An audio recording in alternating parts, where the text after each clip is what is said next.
بسم الله الرحمن الرحيم. الحمد لله الذي أنزل على عبده الكتاب ولم يجعل له عوجا قيما لينذر بأسا شديدا من لدنه ويبشر المؤمنين الذين يعملون الصالحات أن لهم أجرا حسنا ماكثين فيه أبدا وينذر الذين قالوا اتخذ الله ولدا ما لهم به من علم ولا لآبائهم كبرت كلمة تخرج من أفواههم يقولون إلا كذبا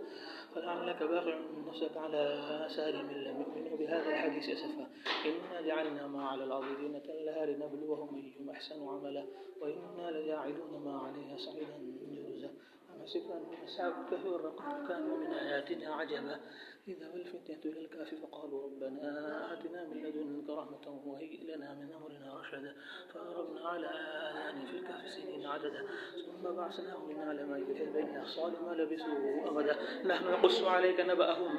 بالحق إنهم فتية آمنوا بربهم وزدناهم هدى وربطنا على قلوبهم إذ قاموا فقالوا ربنا رب السماوات والأرض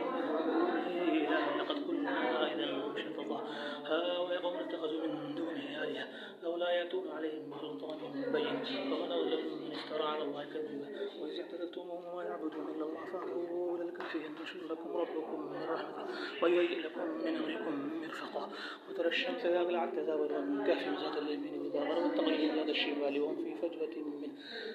ذلك من آيات الله من يهد الله فهو المهتدي ومن يضلل فلن تجد له وليا مرشدا أفحسب الذين كفروا وإن يتخذوا عبادي من دونه أولياء إنا أعتدنا جهنم للكافرين نزلا قل هل ننبئكم بالأخسرين أعمالا الذين ضل سعيهم في الحياة الدنيا وهم يحسبون أنهم يحسنون صنعا أولئك الذين كفروا بآيات ربهم ولقائه حبطت أعمالهم فلا نقيم لهم يوم القيامة وزنا ذلك جزاء جهنم بما كفروا واتخذوا آياتي ورسلي هزوا إن الذين آمنوا وعملوا الصالحات كانت لهم جنات الفردوس نزلا خالدين فيها لا يبغون عنها حولا قل لو كان البحر مدادا لكلمات ربي لنفد البحر قبل أن تنفذ كلمات ربي ولم يكن مثله مددا إنما